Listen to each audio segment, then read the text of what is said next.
ಎಲ್ರಿಗೂ ನಮಸ್ಕಾರ. ಬನ್ನಿ ಈ ದಿನ ಸರ್ವನಾಮಗಳ ಬಗ್ಗೆ ಅಭ್ಯಾಸ ಮಾಡ್ತಾ ಹೋಗೋಣ. ಈಗಾಗಲೇ ನಾನು ಸರ್ವನಾಮಗಳ ಬಗ್ಗೆ ವಿಡಿಯೋ ಮಾಡಿದ್ದೀನಿ.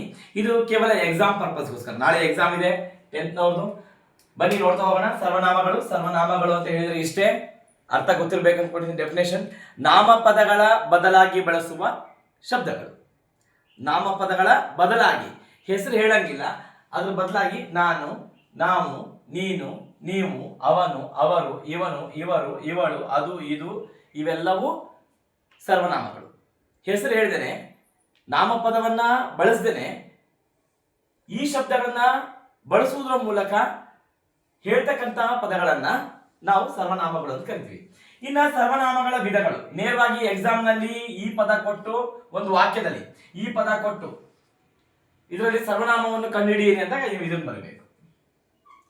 ಅರ್ಥ ತಂದ್ಕೊಂಡ್ರೆ, ಅಥವಾ ಈ ಪದ ಕೊಟ್ಟರು ಒಂದು ವಾಕ್ಯ ಕೊಡ್ತಾರೆ, ಈ ಪದ ಆ ವಾಕ್ಯದಲ್ಲಿ ಇದೆ ಅಂದಾಗ ನೀವು ಸರ್ವನಾಮ ಯಾವುದು ಕಂಡುಹಿಡಿಯಿರಿ ಅಂದಾಗ ಇದನ್ನು ಬರಿಬೇಕು. ಇದರಲ್ಲಿ ಯಾವ್ದು ಬಂದ್ರು ಕಂಡುಹಿಡಿಯಿರಿ ಅಂತ ಕೇಳಿದಾಗ ಇದನ್ನೇ ಬರಿಬೇಕು. ನೀವು ಒಂದು ವಾಕ್ಯದಲ್ಲಿ ಕೊಟ್ಟಾಗ, ಒಂದು ವಾಕ್ಯದಲ್ಲಿ ಸರ್ವನಾಮವನ್ನು ಕಂಡುಹಿಡಿಯಿರಿ ಅಂತ ಕೇಳಿದಾಗ ಈ ಪದ ಬಂತಂದ್ರೆ ಇದನ್ನೇ ಬರ್ದ್ಬಿಡ್ತೀರಾ. ಅಕಸ್ಮಾತ್ ಆಗಿ ಬೇರೆ ರೀತಿಯಲ್ಲಿ ಕೇಳಿದಾಗ ನೋಡ್ತಾ ಹೋಗೋಣ. ಅಂದ್ರೆ ಸರ್ವನಾಮಗಳ ವಿಧಗಳು ಅಂತ ಕೇಳ್ತಾರೆ. ಮೊದಲನೇದು ಪುರುಷಾರ್ಥಕ ಸರ್ವನಾಮ. ಪುರುಷಾರ್ಥಕ ಸರ್ವನಾಮ. ಆ ಪುರುಷಾರ್ಥಕ ಸರ್ವನಾಮದಲ್ಲಿ ಮತ್ತೆ 3 ವಿಧಗಳು. ಒಂದು ಉತ್ತಮ ಪುರುಷ, ಎರಡನೇದು ಮಧ್ಯಮ ಪುರುಷ, ಮೂರನೇದು ಪ್ರಥಮ ಪುರುಷ ಅಂತ ಹೇಳ್ತೀವಿ. ಇನ್ನ ಉತ್ತಮ ಪುರುಷ ನೋಡೋದಾದ್ರೆ ಉದಾಹರಣೆ: ನಾನು, ನಾವು, ನಮಗೆ, ನಮ್ಮಿಂದ, ನಮಗಾಗಿ. ನಾನು, ನಾವು ಏಕವಚನ ಬಹುವಚನ, ಏಕವಚನ ಬಹುವಚನ.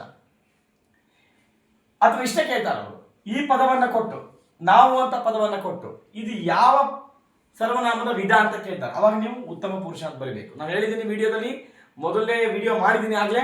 ನಾನು ಅಥವಾ ನಾನು ಉತ್ತಮ ಪುರುಷ ಅಂತ ತಿಳ್ಕೊಂಬಿಡಿ. ನಾನು ಉತ್ತಮ ಪುರುಷ, ನಾನು ಅಂತ ಬಂದಾಗ ಅದೇ ಏಕವಚನ ಇರಲಿ ಬಹುವಚನ ಇರಲಿ ಅದೆಲ್ಲವೂ ಉತ್ತಮ ಪುರುಷನೇ.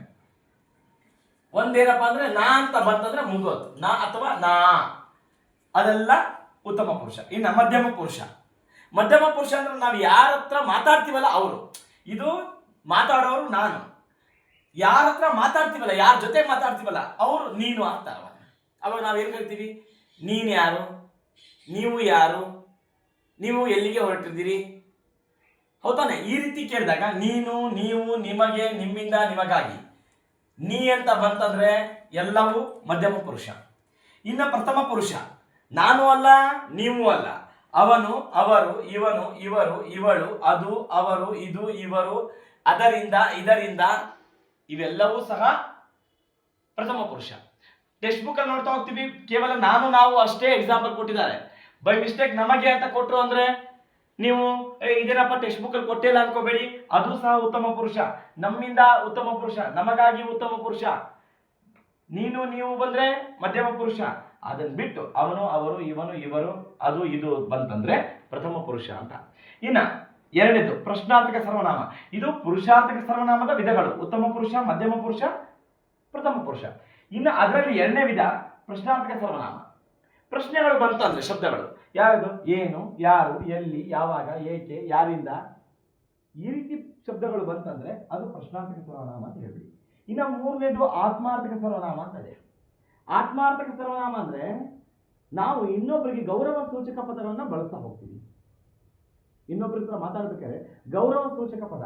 ತಾನು, ಇನ್ನೊಬ್ಬರ ಹತ್ರ ತಾವು, ಏಕವಚನ ಬಹುವಚನ. ತನಗೆ ಏಕವಚನ, ತಮಗೆ, ತಮ್ಮ, ತಮ್ಮಿಂದ, ತನಗಾಗಿ, ತಮಗಾಗಿ. ಒಟ್ಟು ತಾ ಬಂತು ಅಂದ್ರೆ ಅದಷ್ಟು ಆತ್ಮಾರ್ಥಕ ಸರ್ವನಾಮ. ತಾಯಿಂದ ಪ್ರಾರಂಭವಾದ್ರೆ ಅವರು ಕೊಟ್ಟೇ ಬಿಡ್ತಾರೆ. ಒಂದು ವಾಕ್ಯ ಕೊಟ್ಬಿಟ್ಟು ಗೆರೆ ಎಳೆದ ಪದ, ಈ ತರ ಗೆರೆ ಎಳೆದ ಪದ, ಇದು ಯಾವ ಸರ್ವನಾಮ, ಯಾವ ವಿಧದ ಸರ್ವನಾಮ ಅಂದಾಗ ನೀವು ಆತ್ಮಾರ್ಥಕ ಸರ್ವನಾಮ ಅಂತ ಹೇಳಿ ಗೊತ್ತು ಮಾಡಬೇಕು. ಅಕಸ್ಮಾತ್ ಅವರೇನಾರ ನಿಮಗೆ ಅಂತ ಕೊಟ್ಟು ಅನ್ಕೊಳ್ಳಿ, ಅದನ್ನ ಮಧ್ಯಮ ಪುರುಷ ಅಂತ ಕರಿಬೇಕು. ಅಕಸ್ಮಾತ್ ಅವರು, ಇವರು ಅಂತ ಕೊಟ್ಟರೆ ಪ್ರಥಮ ಪುರುಷ. ನಾನು, ನಾವು, ನಮಗೆ, ಇದರಲ್ಲಿ ಯಾವ್ದಾರ ಒಂದು ಬಂದ್ರೆ ಅದು ಉತ್ತಮ ಪುರುಷ. ಅರ್ಥ ಆಗುತ್ತೆ? ಇದು ಸರ್ವನಾಮದ ವಿಧಗಳು. ಒಂದು ಮಾತಿಗೆ ಕೇಳ್ತಾರೆ. ಇದರಲ್ಲಿ ನೇರವಾಗಿ ಹಿಂಗೆ ಕೇಳ್ಬಿಡ್ಬೋದು. ಒಂದು ವಾಕ್ಯದಲ್ಲಿ ಹೇಳಿದೆ, ಒಂದು ವಾಕ್ಯದಲ್ಲಿ ಯಾವ್ದಾರ ಪದ ಕೊಟ್ಟು ಇದರಲ್ಲಿ ಸರ್ವನಾಮ ಪದವನ್ನು ಗುರುತಿಸಿ ಬರೆಯಿರಿ. ವಾಕ್ಯದಲ್ಲಿ ಗೆರೆ ಎಳೆದ ಪದ ಏನನ್ನು ಸೂಚಿಸಿದೆ? ಸರ್ವನಾಮ, ಹೌದಾ? ಅಥವಾ ವಾಕ್ಯದಲ್ಲಿ ಸರ್ವನಾಮ ಯಾವುದು ಅಂತ ಕೊಟ್ಟಾಗ ಗೆರೆ ಎಳೆಯಂಗೇಲೋ ವಾಕ್ಯದಲ್ಲಿ ಸರ್ವನಾಮ ಪದವನ್ನು ಕಂಡುಹಿಡಿಯಿರಿ ಅಂತ ಕೊಟ್ಟಾಗ ಈ ತರ ಯಾವ್ದಾದ್ರು ಒಂದು ಪದ ಬಂತಂದ್ರೆ ಹೆಸರು ಇಲ್ಲದೆ ಈ ತರ ಪದ ನಾನು ನೀವು ನಿಮಗೆ ಅದು ಇದು ಬಂತಂದ್ರೆ ಅದು ಸರ್ವನಾಮ. ಅಥವಾ ಈ ತರ ಪದಗಳನ್ನು ಕೇಳಿ ಸರ್ವನಾಮದ ಯಾವ ವಿಧ ಅಂತ ಕೇಳಿದ್ರೆ ನೀವು ಬರಿಬೇಕು. ಉತ್ತಮ ಪುರುಷ ಕೇಳಿದ್ರೆ ನಾಯಿಂದ ಸ್ಟಾರ್ಟ್ ಆಗುತ್ತೆ, ಮಧ್ಯಮ ಪುರುಷ ನೀಯಿಂದ, ಆತ್ಮಾರ್ಥಕ ಸರ್ವನಾಮ ತಾಯಿಂದ, ಇನ್ನು ಪ್ರಶ್ನಾರ್ಥಕ ಸರ್ವನಾಮ ಏನು ಯಾರು ಏರಿ. ಪ್ರಶ್ನೆಗಳು ಕೇಳ್ತಕ್ಕಂಥ ಪದಗಳನ್ನು ಪ್ರಶ್ನಾರ್ಥಕ ಅಂತ ಕರಿತೀವಿ. ಬಹಳ ಸುಲಭ ಇರುತ್ತೆ, ಯೋಚನೆ ಮಾಡಿ ಉತ್ತರ ಬರೀರಿ, ಯಾಕಂದ್ರೆ 1 ಮಾರ್ಕ್ಸ್ ಕಲ್ತ್ಕೋಬೇಕು. ಓಕೆ, ಒಳ್ಳೆಯದಾಗಲಿ.